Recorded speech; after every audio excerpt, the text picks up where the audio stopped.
Wala lang. It's expressing the sense of the Senate na gusto ng Senado na makauwi na si Pangulong Duterte dito sa ating bansa for reasons of sovereignty,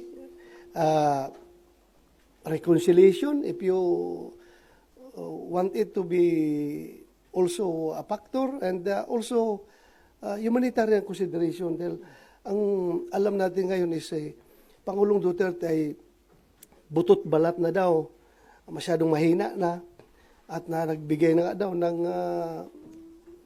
pasabi na kung mamatay man siya doon, doon na lang siya magpa-cremate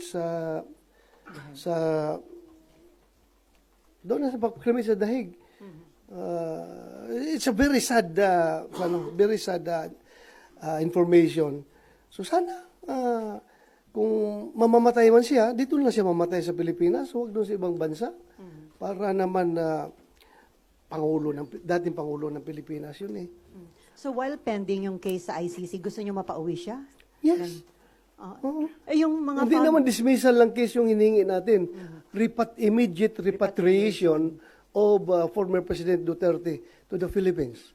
May concern yung mga victims kasi daw may impluwensya pa rin ng mga Duterte na natatakot sila doon sa safety o security. Ano na matatakot na hindi naman presidente si President Duterte. Si President Marcos naman ang presidente ngayon at yan ay kayang-kaya pangalagaan ng Malacanang yung kanilang safety. Impluensya. Sinong impluensyahan ni Pangulong Duterte? Hirap na ngayon tao, butot balat na nga, kakatakutan pa nila. Hindi ba sila naawa sa tao na yun?